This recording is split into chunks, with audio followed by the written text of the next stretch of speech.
y'all, it's TDB and Teedy Down. And we are here with a new episode of Rum Punch and Beignets podcast. Brought to you by Boot Krewe Media. Make sure you check out bootkrewemedia.com to get exclusive content, giveaways, and check out our sister and brother podcast. This week's episode is brought to you by Sweet Embrace.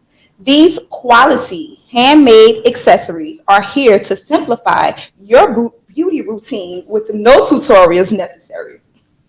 They are pre-tied satin lines, turbans, and headbands made to make protective styling easier and bad hair days a thing of the past.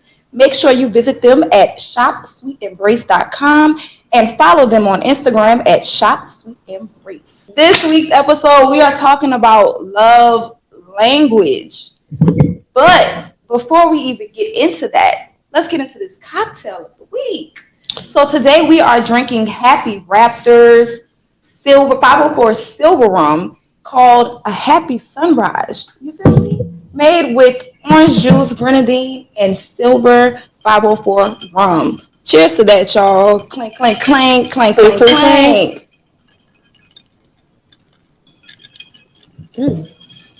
Very good. Get the spot. You did a great job.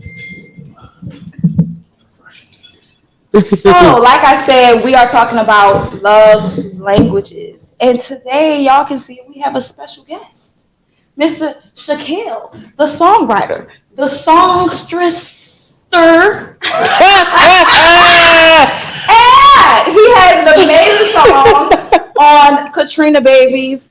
Y'all make sure y'all check that out, the documentary out, please. Let's give a hand clap for Mr. Shvkiel. Yes.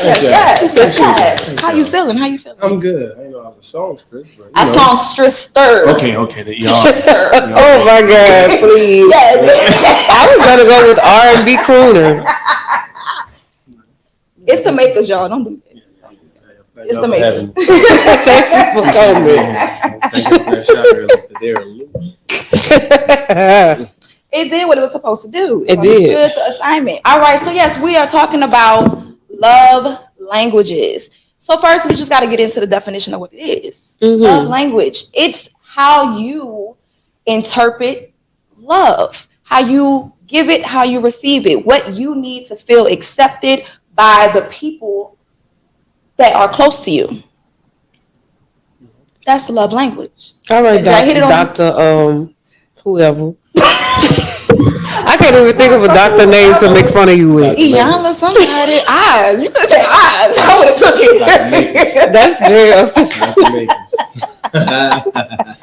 I give it an episode of Salad Jesse over there. That was my show. I ain't gonna lie. But anyway, so there are 5 different types of love languages.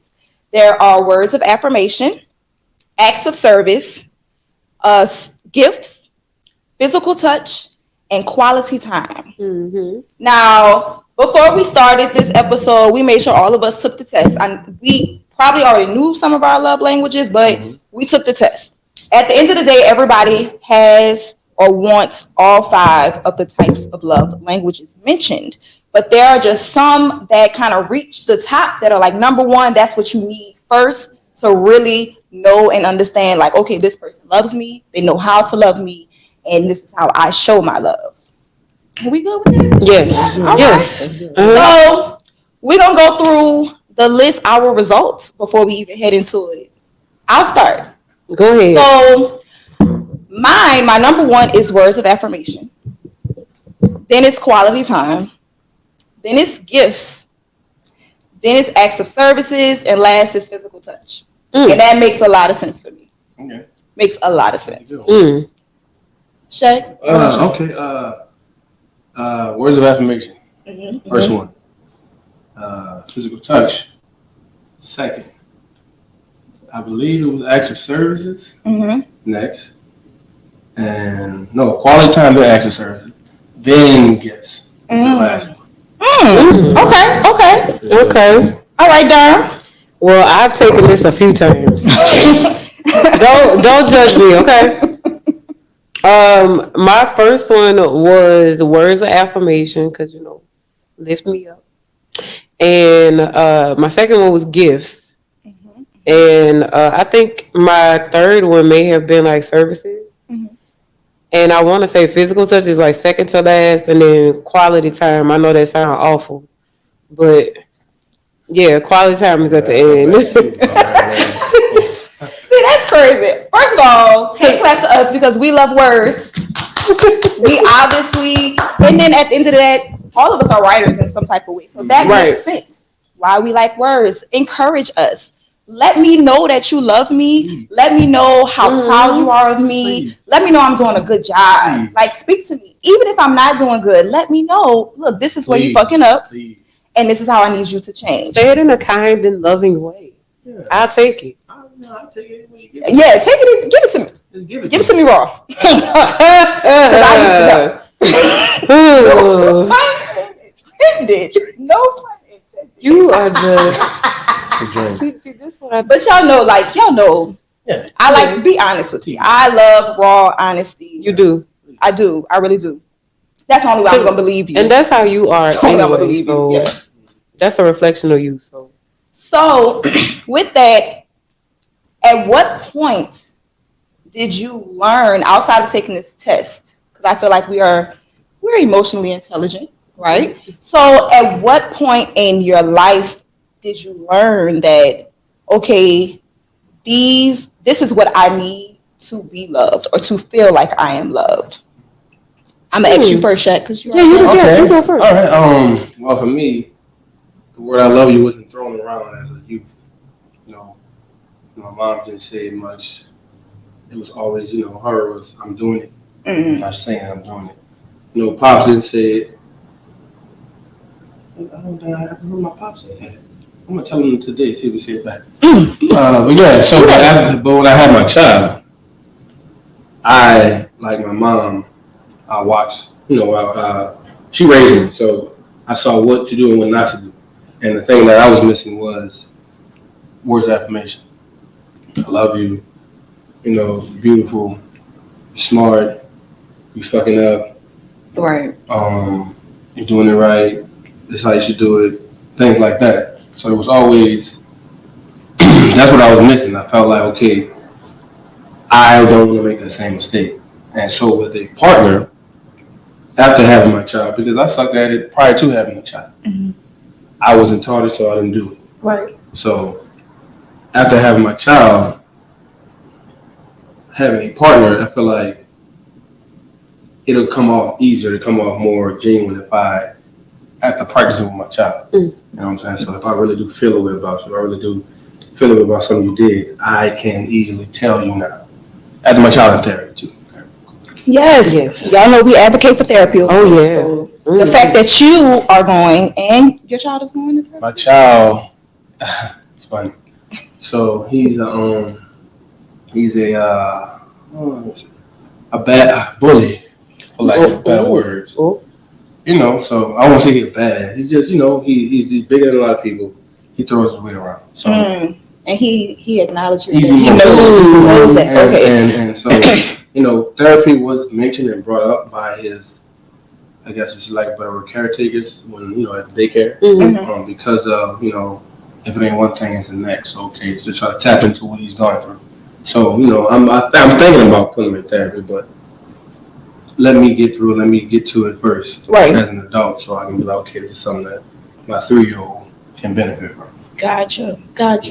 That is lovely, first of all. Like, I appreciate that you can see that your child is having challenges in a certain area of life, and you're like, okay, I acknowledge that, I see what's going on. Now let me figure out solutions, because I feel like that's a problem that we have in the Black community. Anyway, we hate to acknowledge that our child is either a badass, autistic, whatever the case may be. We hate to acknowledge it. We just want to be like, oh no, it's normal, it's fine, it's okay, they're gonna be all right. They'll grow out of it.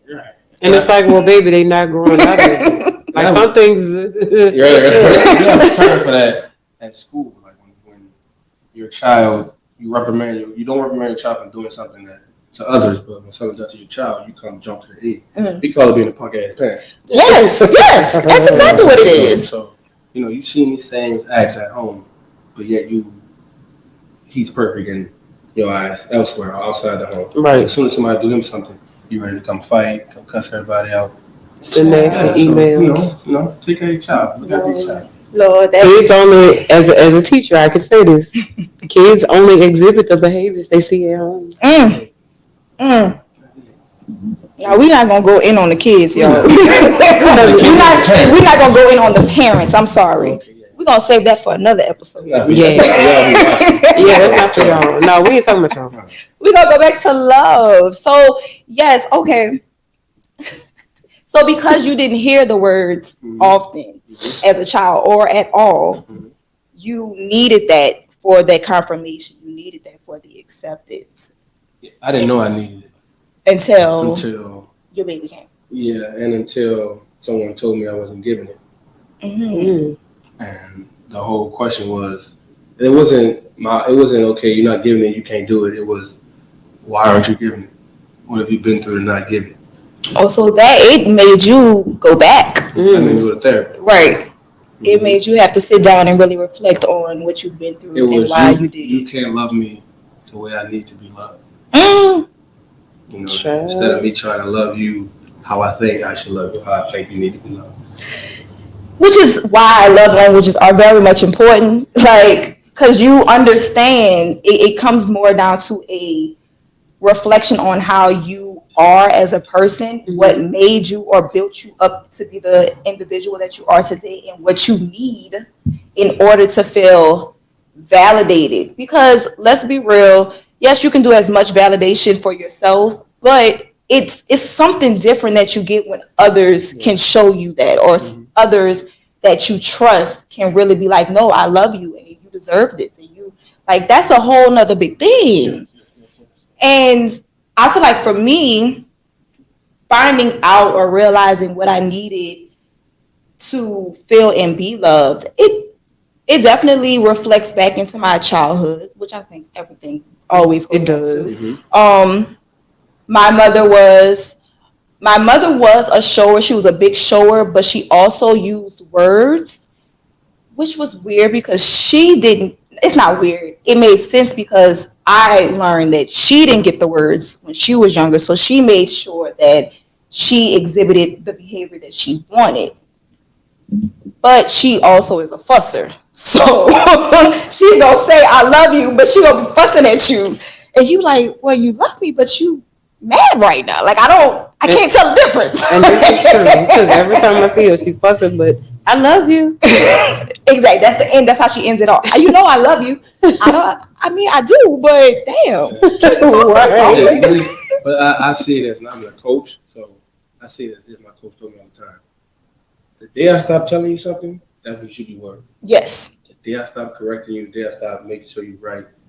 When I just let you do whatever you want to do, that means I don't give a fuck. Yep. That is exactly what Shvkiel says every time. That's exactly, and it wasn't until I got older where I realized, like, oh no, she really means that. Like, she stops caring, she's not going to say nothing. She's going to let you make all the mistakes and fall. And she's going to look at you like you're crazy. I love you. That's all she's going to say. I loved you enough to let you go, exactly. Basically. Yes, drink to that. But yeah, so I understood, like, from her tough love, I understood that I do need those validations of, you're doing good, I'm proud of you, this is why I'm proud of you, you're doing this right, or I love you, you're smart, you're beautiful. Like, kids, they need that reassurance. And I understood that that's what kept me going, which is why I need that to keep going. So shout out to Gaynell, girl. You was doing it. Hey, man. What about you, Dom?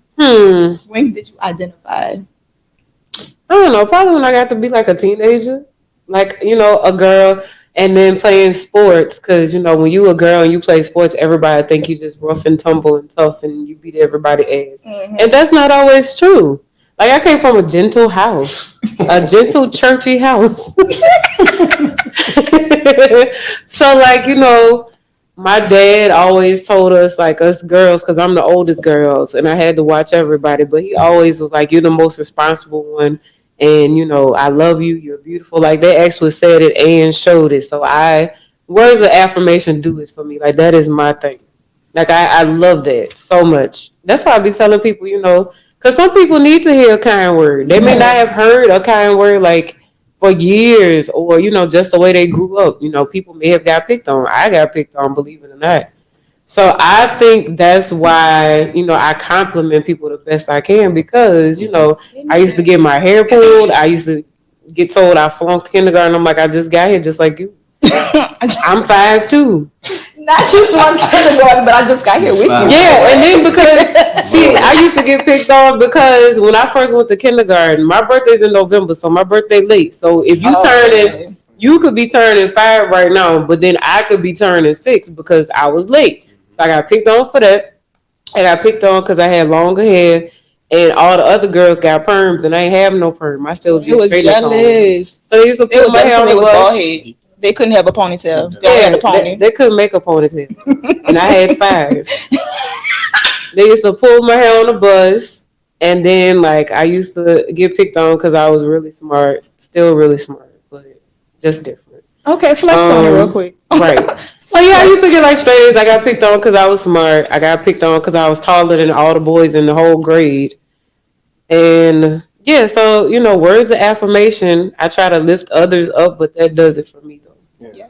Yes. I feel like key for you had your father telling you that. Yeah, I think that makes a huge difference when you have like your dad telling you as a girl. Yes, for sure. So then that way you don't feed off validation from others that like don't care or fall into bad situations or faking the funk with you. Right. That's why like when people tell me stuff, I'd be like, oh, thank you. My pa told me like my daddy used to buy. He used to buy like he used to show us also instead of just saying it. We get little gifts and stuff like one year I got a diamond necklace from my daddy. Oh, that's cute. I was like, what's this for? He was like, because that's why gifts is my thing. Yeah, I get it. I'm like, catch up, fella. Well, she's cooking, so Justin got her down pat. My shoe came off. But yeah, he doing and it's funny because on love languages, I had to figure this out once I got closer, either in my 30s, that like a lot of women, that study is true. A lot of women fall for most men that are like most like their fathers. This is true. Because I look at the stuff that Justin does, I'm just like, my daddy used to do that shit. But the thing is, you also have to realize there's 2 sides to that coin. Right. Your daddy showed great behaviors. So that's why you fell for him. My father, on the other hand, didn't show the greatest behaviors, but because they were most like him, and I wanted to be attached to him, I wound up attaching to those bad behaviors, those toxic ass behaviors. A gym. So, but when you get older and you start to realize that that's when you have to start changing that behavior, unlearning the things that may have made sense before, and seeing or being attached to somebody that's nonchalant or lacks emotional intelligence, it doesn't know how to express themselves. Like, that shit is not healthy at all. And it might be behaviors your father has showed before or your mother has shown before, because it's the same thing for men. They usually attract someone that mimics the behavior that they were shown from their mother. Child, that terrifies me. Because why? Is this a story time? You about to give us a story? No, I'm gonna just say that terrifies me, and you know why. You met Justin mama. I did, but I feel like she's like a good old church lady. No, I like Miss. What's her name? I'm about to call her Miss Gertie. Miss Bobby. Bobby G. Yes. Bobby. Miss Bobby. Miss Bobby gives me church vibes. She gives me at the front of the pew church vibes, and I love that for her. Now, because she the first lady. Things change when you're the first lady. But she still be spunky. She still be sassy at 70, almost 80 years old. I love that for her. Yeah, she still go to work, and I'll be like, man, please, how you gonna watch other elderly people and you elderly? I told her that one time. She said, and she bust out laughing. She said, "You right, girl. I am elderly." Like, Barbie. Bobby said she wants to be around her peers. Okay, she's giving inspiration, motivation to the telling them that they can do it too if they want. And those people ain't but 5 years older than her. She be watching them. Okay, I'm gonna leave it. We should make a norm of unlearning stuff. Yes. People think whatever you brought up to know, whatever you was taught, is that the cap on it. And there's so much room to grow in unlearning different things, like you were saying, like your father. Mm-hmm. Like, you know what I'm saying, things my mother would do, or, you know, things I've seen growing up. That's etched in your mind. Yeah. You know what I'm saying? You subconsciously look for that in other people. Not knowing. Mm-hmm. And then you find it and you be like, man, this feels familiar. Bad feeling, but you know, you're so caught up in the person, it's normal for you. Yep. Yeah. I'm learning. Yes. And we talked about that traumatic behavior just reoccurring, and it's normal for you, but it's not good for you. Right. And it takes you having to experience other people. It takes for other situations to come into play and be like, well, actually, I experienced it this way, and maybe you should try it out, type of thing. Like, it wasn't until I was surrounded by other people that had good father figures that I didn't, that I understood, like, oh, okay, well, maybe my daddy just ain't that great. Maybe he wasn't supposed to be missing like that. Okay, I thought that was supposed to be the thing. Right. You feel me? Like, and being able to express and communicate when you need something, or when you need love, or when you are sad, or whatever it is that you're going through, whatever emotion it is. Like, I had to experience that through other people for me to understand that, that's not the norm, or what is how it's supposed to be. Like, it can be different if I wanted to. And what I'm hearing from y'all is that, at a certain age, y'all took control over, my trauma when I was a kid, instead of like your trauma with a kid take control over you. Exactly. People keep blaming their faults on when they was a child. Well, you're at the age and at the experience to where you can take control of what happened to you. Yes. I will say, like, of course, everybody's been through their own things. Everyone has their own story. But at a certain age, a certain time, you have the capacity to take control of how that story plays out. Exactly. Like, literally, you are living your own storybook, novel, movie, however you want to see it. You're living it. You are creating it as you live and breathe. Every day you get to wake up. Every day you get to write a new sentence in your book. Every day. So once you realize that and accept that that's how life really is, you decide, like, okay, actually, I don't want to be sad today. I actually want to be happy today. I don't want to continuously live in my past. I want to do something different. I want to do something new. I don't want to work at this fucked up ass job no more. I don't want to be with this fucked up ass person anymore. Like, I don't want to be in misery. I want to be in joy. I want to be in peace. I want to be in love. Like, you really can decide and choose that. And that's when knowing your love language, like the things that you like, the things that you enjoy, come into play. Because when you make those choices for your life, you went through that process of sitting with yourself and being like, okay, I like this. I love this. I enjoy this. Okay, let's see how I can integrate this. Like, I don't need too much of that, but it's yeah. I know I suck at quality time so bad. I need quality. What's surprising? And I need it so bad. What's surprising for me is I like to be by myself a lot. Yeah. But I also thoroughly enjoy quality time with people that I love. Quality. Yes, like, I can sit in a room with somebody, like, I love you. I'll be able to sit in a room with you and it not feel awkward. And let me do my thing, you do your thing, and then just living. Yeah, like that's what I really enjoy. Like, question too. I picked that. See, that's why I was like third or fourth on your list. Right. But I like to go run errands with people. I don't mind doing that. You got to really catch me on a good day too. Yeah, you got to catch me on a good day too. So I might want to be alone that day. I don't mind turning that. I'm not real quick. It really does depend on who you are. It does. And see, I think that's what I know.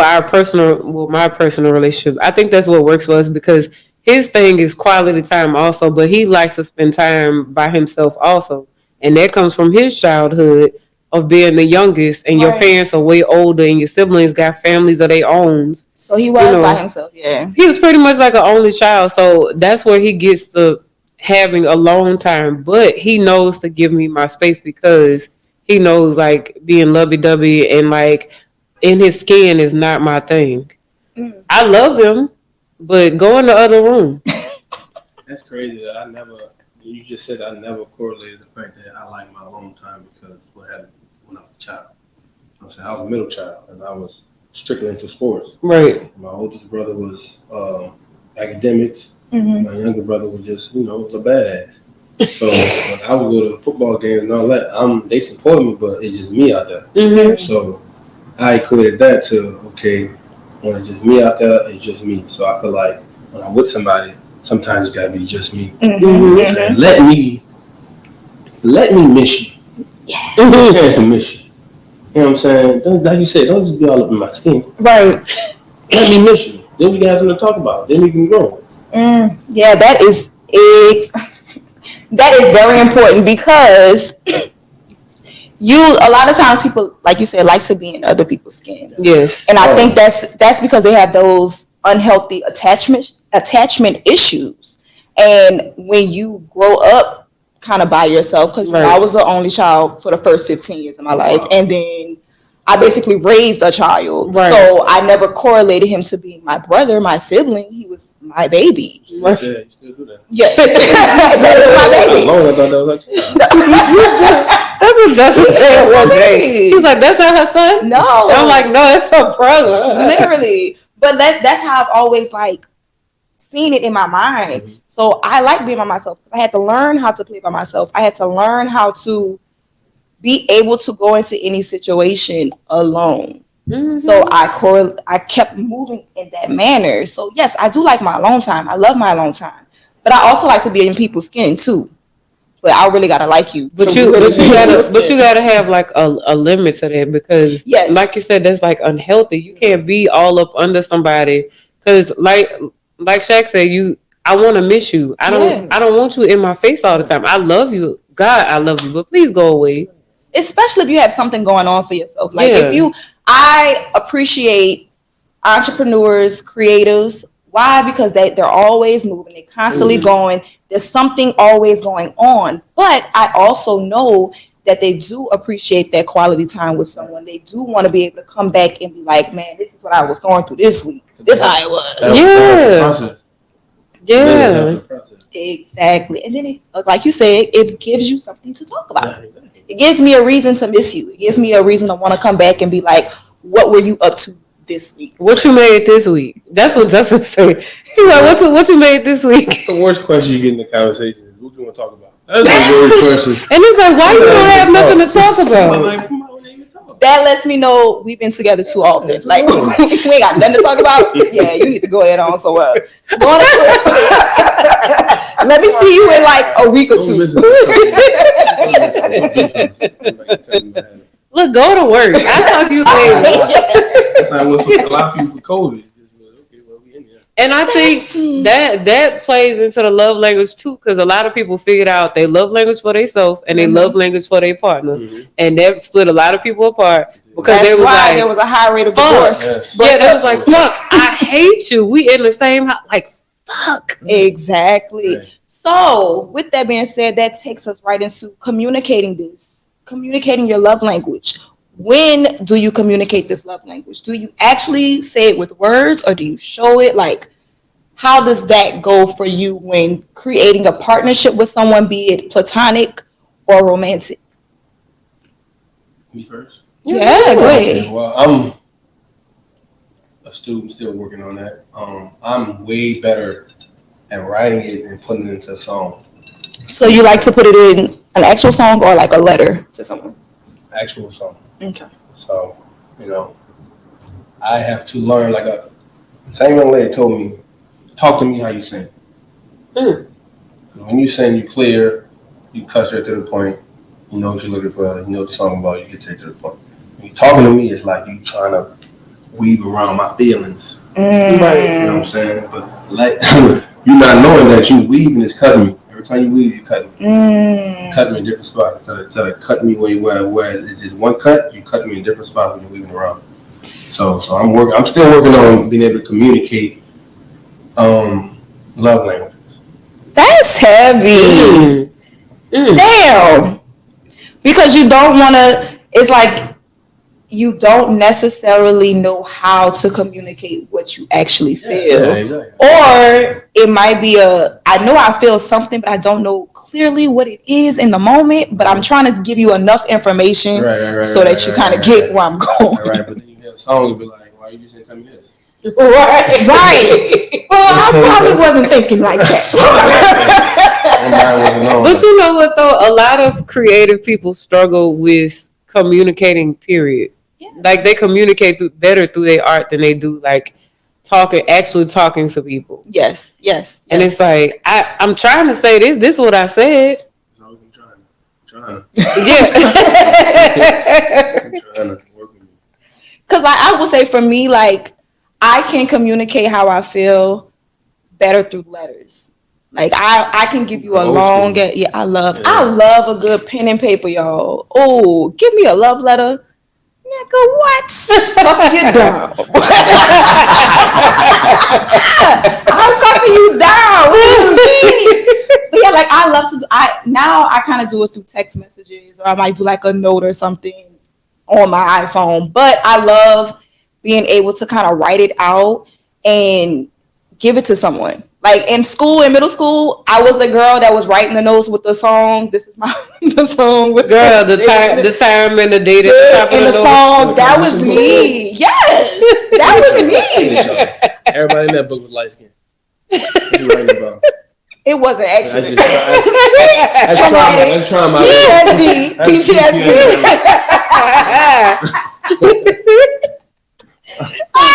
He went back. Fuck all y'all. That wasn't even us. That wasn't us, shit. That wasn't even for her. Whoever you are, bitch. Y'all were dark skinned people now, so I ain't gonna say y'all names. Love y'all. So like I was saying, my communication style is usually, through words, which I love words as well. So I communicate that through words. I also like to try to do things for the people that I love. And because my communication style is a little bit spotty. Mm-hmm. It's a little spotty. It's a good word.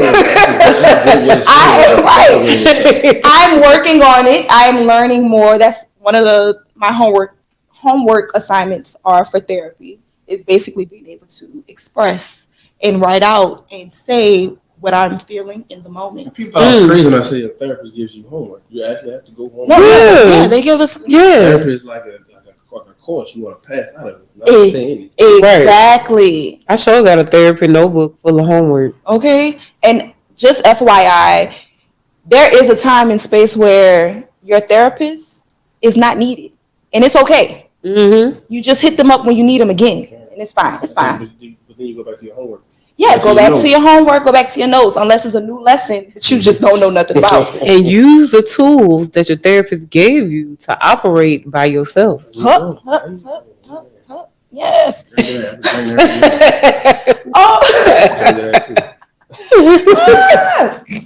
But so communicating the love language, I feel like it's an ongoing process. It is. For me, it's an ongoing process because I have to, one, get comfortable enough and acknowledge but how deep that love goes for someone. Because I have love for everybody. I truly do. Even the people that I don't like, I have love for you. I respect you enough to respect you. Mm-hmm. But there are some people that the love goes a little bit deeper. Those are the ones that I trust. They're my tribe. I know that I can go to them about any and everything. They're not going to judge me and vice versa. So I'm going to love them in a different way. And I need to be able to communicate that to them. Yeah. And they need to know how to communicate that to me. So I think it's always an ongoing process because you're always evolving. You're always changing. And you need to be able to communicate as that change happens. You're saying that about trust. I'm actually fasting from social media right now. Mm-hmm. And the posting we did today was about opening up and being 100% authentically yourself. But trust is real big on me because I just feel like if I let you in too deep, that gives you means to cut me. Yep. Do something. I wrote a song, and it's shameless plug, but for the song. No shameless. The first verse says, "If I tell you what I've been through, you understand why I'm cautious with a chosen few, and I'm free falling, out of control. If I give you my heart, then I have to release my soul." So I'm real big on don't go till you know. Yeah. You know? Don't go till you know, which is I think it's a good and bad thing. Yeah. You know, because you being unsure, you're missing out on something. But then you just diving off the deep end, you know what you're getting yourself into. Right. So it's like a steady line. You have to teeter with that. And that goes into a previous episode we had called vulnerability. It's hard. It's ding, ding, ding. Like, vulnerability is a huge thing. It is so big. And it's so hard to be able to just be that vulnerable person. Just going out here, raw dogging life, y'all. I'm sorry, but that's just what it is. It's just going out here, raw dogging life. It's not always healthy, okay? I don't think it's always healthy. I feel like you should put a condom on sometimes. Like, you need that contraception. Like, you need that. You need to be able to protect yourself from others because you don't want them to be able to cut you. You don't want them to be able to have that type of access to you at any given time. Right. So that's how I know, like, if that's a part of my tribe, I truly trust that they're going to have my best interest at heart. I'm truly giving them all of me and putting it on the table. And I trust that they will always handle it with care, period. And you can't do that with everybody. You cannot. No. So when are you communicating, Ms. Dawn? You got to tell us about Justin. So when did you actually communicate? You like space, y'all like space together, y'all create space with each other, y'all come back in and tell each other about the space. Come on. So when did you actually communicate with Justin, like, your love language, or is that an ongoing process? I guess I would have to say the way I was before before he found me or whatever the case was. Like, I was done messing around, going on casual dates and whatnot. I was like, I'm sick of this shit because all of this is stupid. So I was like, let me go get back in the gym, get back in yoga. Let me focus on myself and let me just not even worry about that.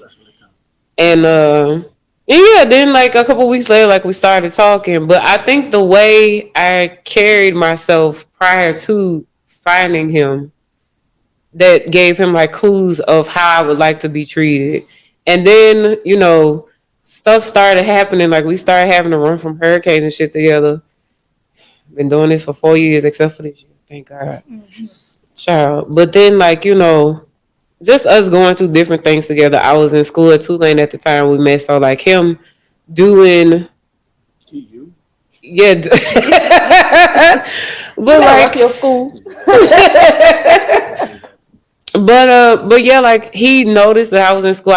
I'm doing something. I'm trying to build my life on my own.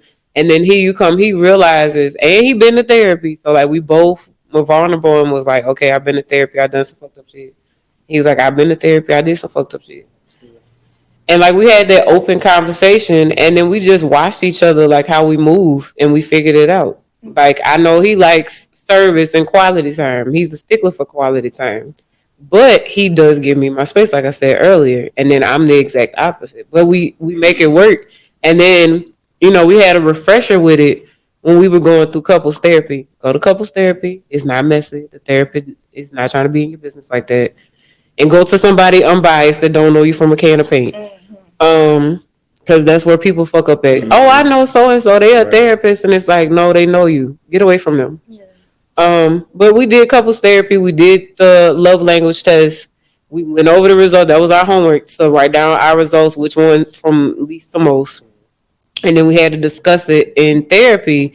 And she was like, okay, so now you have to work together to balance it out because y'all on opposite ends when it comes to specific love languages. Like you do what he likes the most, and he does what he continues to do what you like the most, which is words of affirmation, acts of service. That's his thing. Right. And mine is whatever. I forgot. Now she forgot. She just told us. Start off with words of affirmation. Yes. Yeah. And ending with quality time. Yep. Y'all know it better than me. And see, when we did therapy, I took it all in, but like, I don't know. I guess it just was never that deep in my head. Like I just never could keep up with it. Cause I just know us. Right. And that helps, but like it's not the end all be all because it's opposites. Right. And that's where a lot of people get it twisted too, with like when you go into marriages sometimes and people like get married and then they go through couples counseling and they do that and be like, oh well, you don't like what I like and this is what I like, and that's just it.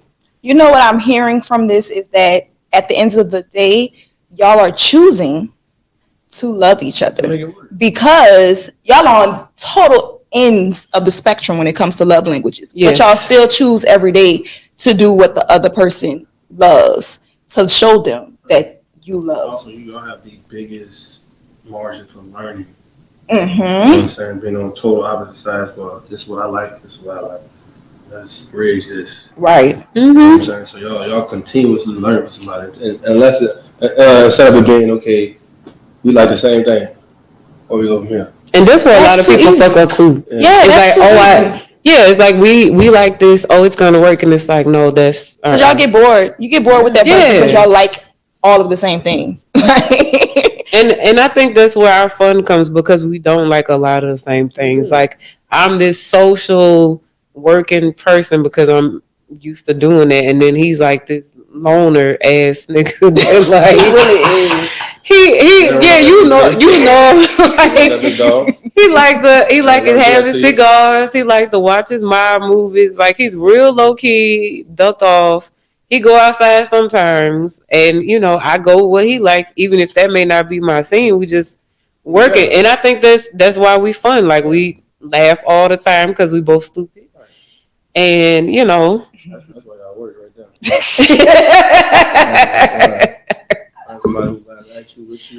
Exactly. And we be people watching when we go out, being nosy. It'd be so fun when you go people watching. Do y'all make up stories for the people that y'all watch? Mm-hmm. Exactly. Yeah. Exactly. That's the only way to do it. We went to Copeland's one night for one of our first dates, and this lady and this other lady had a baby in like a little high chair, and the baby kept laughing at us, and we kept making faces. and then the grandma was like, okay, y'all, she was a white lady, and the baby was mixed. Why are you whispering? I don't know. And the lady was white, and she kept like giving us dirty looks because we kept making the baby laugh. Like, what the fuck you want us to do? Oh. And then we started making up stories about her.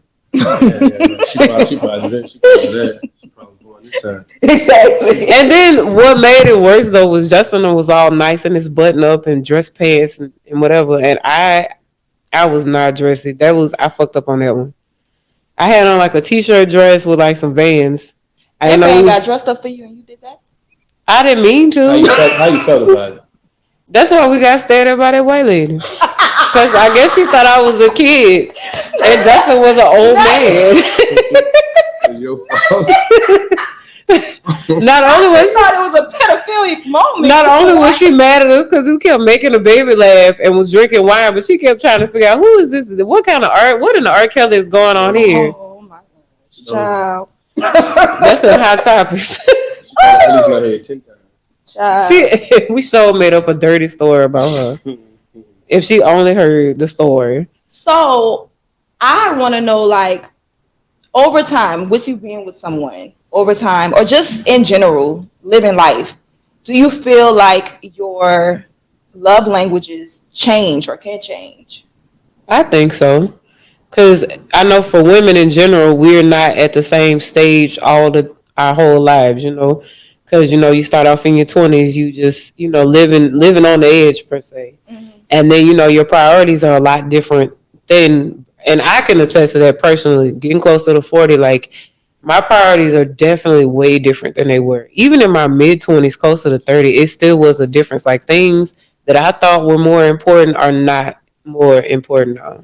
Yeah. It's like the priorities flip-flopping. Your love language change because of said priorities changing. Right. And you growing through different stages. Right. And you have to be honest about that. Yes. You can't just continue to stay the same and let everything just be the same. Like that's not possible. Insanity. Yes. Insanity. Absolutely. I can say, yeah, I can attest to that as well. I will say, like, words of affirmation has always, and I believe it might forever be my love language, but all of the other ones, they kind of switch up because gifts used to be at the bottom of my list, but now it's moved up a notch. I was like, okay, I do like gifts a little bit more. You know, show me a gift. Let me know you actually like me. And then the funny part, y'all, even though she say that, she's like, I don't want nothing. I don't want nothing. But in the back of her head, I know the whole time. No, I really look. Let me specify. Look twice anyway. And then like you really have to give her like this gift that like maybe she mentioned in talking, like in conversation. Yeah, you gotta listen. And then when you give it to her, she'll be looking at you crazy, like you really did not go do this. And then you're like, yes, I did, because this is what you wanted, because I know you and I listened to you. First of all, I'm gonna need her to stay out my business, okay? I'm sorry that I know you. My bad.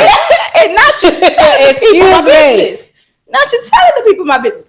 But yes, that is true. It is. I don't believe in asking for gifts, but also gifts used to be like almost a traumatic thing for me, because when I was a child, for my father, for him to kind of make up or to show love, he would buy me something. Yeah. So I always correlated that with he don't really love me because he didn't really show up. It was just, you're trying to buy my love. And I don't want my love to be bought. Don't think that you can do some fucked up shit and buy me a gift and now we good. No, I'm still mad and I'm still gonna keep this. That's what it is. But like you said, as you grow and evolve, like things change, your perspective change, the healing that you've gone through, the unlearning that you've done, like it changes how you see love. And I feel like you can't really love someone until you actually been in love with yourself and truly understood or understand where you are in life and decide to accept it, and then continuously evolve and grow and not necessarily change, but evolve and grow and be able to communicate that and show that to others. It's important. Indeed. So we're gonna go into our promo, baby. Happy Raptor it up. What we talking about? Happy Raptor creates premium infused rums inspired by our culture, our community, and the things that bring us joy. Their signature line of 504 rum is handcrafted in New Orleans from 100% Louisiana molasses and no artificial ingredients. Visit Happy Raptor today at 1512 Carondelet. Yes. Shout out to Happy Raptor. Yes. Now y'all know next is Hot Topics. Ciao. So, you want to start? I guess. Okay, start. Okay, so in case y'all have been on the interwebs lately, Gabrielle Union was doing a recent interview, and she decided to clap back at Boosie because Boosie do be making fun of her child, and her child, the way they decide to raise her and live their lives with her. And so, yeah, she just went in on him with like a bazooka and was like, this is what I got to say. Quit talking about my child. And I'm glad she did. And on top of that, she said that to say that he always got something to say is always about a nigga's dick. And I agree, because why are you so worried about other niggas' dicks? What they doing in their lives? Like, you must want it. I told y'all before, he won Lil Nas X. I told y'all. He's still picking at him? I don't know, but... No, y'all know how hard he was going behind Lil Nas X. He really that was not his business. That had nothing to do with him. But yet, like every day on Twitter, Instagram, like he was just bothering the boy. Like, leave him alone. He's just making music. Like, leave the boy alone. Don't nobody bother you. Even though everybody should probably drag for you because you got a prostitute for your child, but we're gonna mind our business. No, we shouldn't mind our business in that moment. Because that's kind of like a child endangerment. That is a child. Somebody call CPS.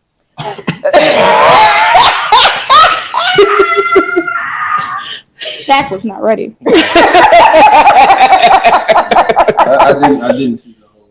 I heard about it, but I didn't see what she actually said. But you can do it, putting yourself into other people's business when you have business of your own attention. Don't throw rocks if your house made of glass. Okay.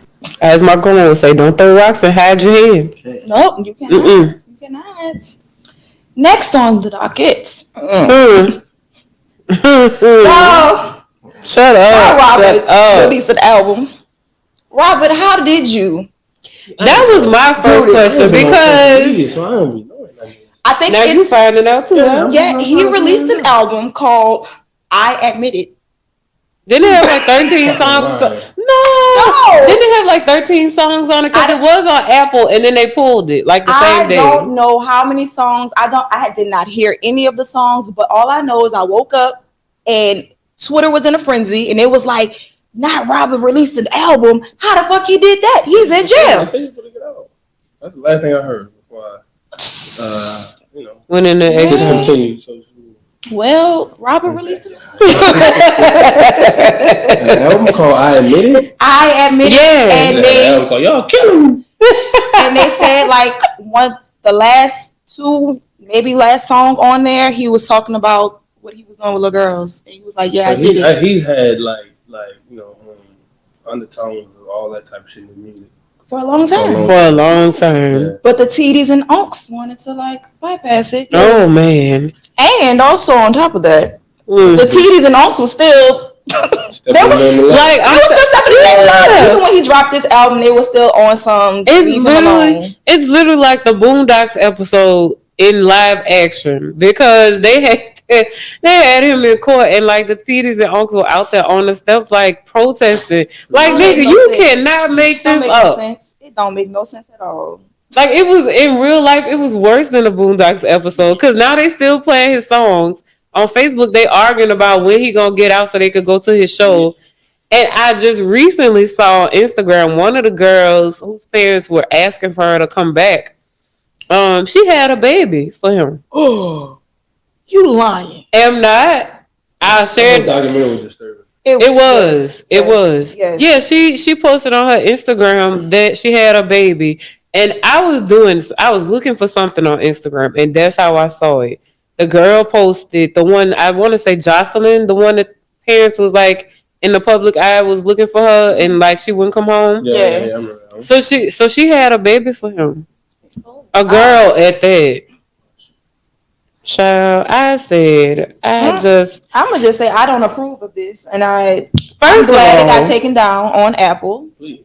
It's still on Spotify apparently. I hope it gets taken down everywhere else. Like, let's not give this man no more money. Like he really been, y'all. Come on, my community. I need y'all to do better. We got to do better. Dog, I got a question though with the baby thing. Like, how did she get pregnant? Because he's been locked up since 19. The math wasn't mathing for me. Unless they had conjugal visits. And I think wherever he is, you have to be married to have those for like maybe a year or so, 6 months or something like that. I was being nosy because I was trying to put it together. Like how, like girl, how you got a baby? And he over here and you over here, but oh my God, the girl ain't. I think that girl maybe like what 25 something. Too young. Too young. Next, child. Oh Lord bless. That was too much.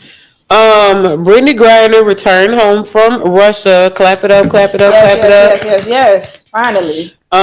What I didn't like was the way that some of y'all, not all the men know, but a lot of y'all was making this Joanna Man joke over and over all day long the day she got home.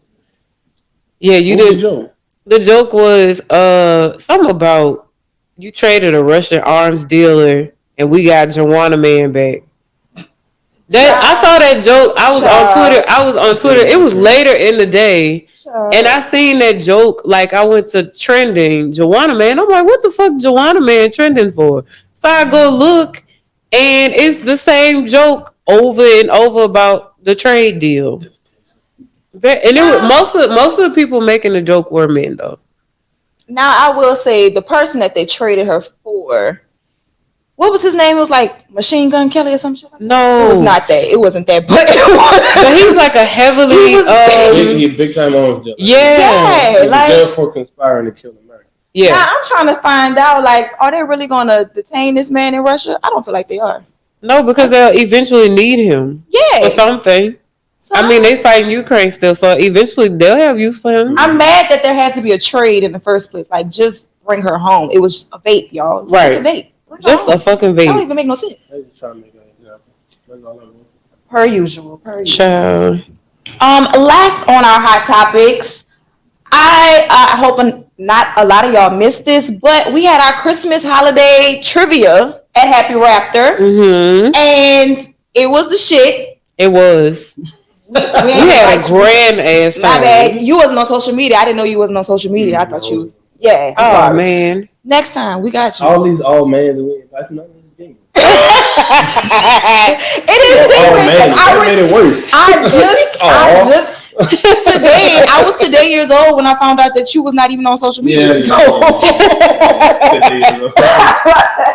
Well, look, he got to get invited to the next one since he missed that one. Of course. Now that I know that I got to send out personals, I get it. But we had a great time, y'all. The crowd was out there, showed up.